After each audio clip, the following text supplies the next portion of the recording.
आणि बुलेटिनच्या सुरुवातीलाच महत्त्वाची बातमी कोकणातून। अख्ख्या 14 तासांनंतरही कोकण रेल्वेची वाहतूक अजूनही ठप्प आहे। रुळावरती आलेली दरड हटवण्याचं काम सुरू आहे। वाहतूक ठप्प झाल्यानं काही गाड्या या रद्द झाल्यात, तर काही गाड्या इतर मार्गावरनं वळवण्यात आल्या। काही गाड्यांच्या वेळेमध्ये बदल करण्यात आलाय, तर काही गाड्या या कालपासून रेल्वे स्थानकातच थांबून आहेत। कालपासून ही दरड कोसळलेली आहे आणि त्यामुळे मोठा खोळंबा हा या सगळ्या प्रवाशांचा झालेला आहे। कालपासूनची ही दृश्य आपण बघतोय। तब्बल 14 तास उलटलेत, मात्र तरीही कोकण रेल्वेची वाहतूक ही अशाच पद्धतीने रखडलेली पाहायला मिळते। रुळावरती दरड कोसळलेली असल्यामुळे ती हटवण्याचं काम हे युद्ध पातळीवरती सुरू आहे। मात्र काही गाड्या थेट रद्दच कराव्या लागल्या, तर काही गाड्या इतर मार्गांवरनं वळवण्यात आल्या। काही गाड्यांच्या वेळेमध्ये सुद्धा बदल करण्यात आले। काही गाड्या ह्या कालपासून रेल्वे स्थानकात अक्षरशः थांबून आहेत। अधिक माहिती घेऊयात, गुरुप्रसाद दळवी आमचे प्रतिनिधी सध्या आपल्या सोबत आहेत। गुरुप्रसाद, तब्बल 14 तास झालेले आहेत, दरड हटवण्याचं काम युद्ध पातळीवरती सुरू आहे, मात्र काय नेमके अडथळे येत आहेत, सध्याचे काय अपडेट्स?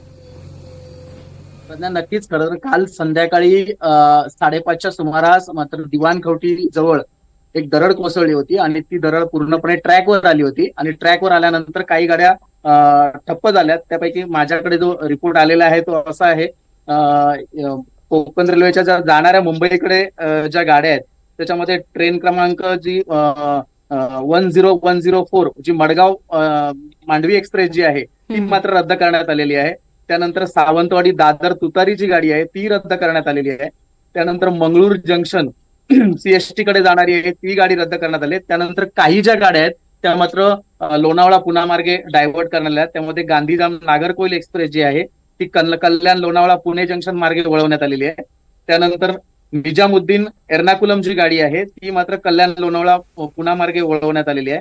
प्रवाशांना त्याने अशी विनंती केली आहे की विनंती करण्यात आली आहे की आम्ही या गैरसोयीबद्दल खेद करतोय, असं रेल्वे प्रशासनाकडून सांगितलं जाते। नक्कीच, मात्र याचा फटका सर्वसामान्य नागरिकांना बसतोय।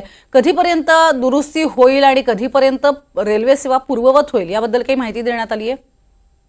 जनसंपर्क अधिकारी जे आहेत यांच्याशी संपर्क साधला असता त्यांचं म्हणणं आहे की युद्ध पातळीवर काम सुरू आहे। काही जेसीपीने दरडी बाजूला हटविल्या जातात, मात्र अजूनही 2-2.5 तास लागतील पूर्ववत होण्यासाठी, अशी माहिती रेल्वे प्रशासनाकडून दिली जाते। प्रज्ञा, नक्कीच, मात्र पर्यायी काय सोय आहे? म्हणजे जर आता रेल्वे नाही आणि लोकांनी तर तिकीटं काढून ठेवलेली आहेत, अशा परिस्थितीमध्ये तिथल्या स्थानिकांचं काय म्हणणं आहे, प्रवाशांचं काय म्हणणं आहे, पर्यायी काय व्यवस्था आहे?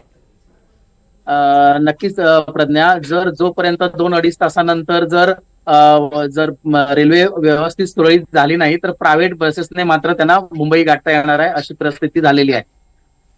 नक्कीच गुरुप्रसाद, तुम्ही आमच्यासोबत राहाच, मात्र पुढेही या संदर्भातल्या बातम्या आपल्याला पाहायच्या आहेत, कारण मुळात रत्नागिरीतनं आपण बघतोय अशाच पद्धतीनं गाड्या अडकल्यात। कोकणात अडकलेल्या प्रवाशांनी नेमक्या काय प्रतिक्रिया दिलेल्या आहेत त्याही एकदा आपण पाहणार आहोत।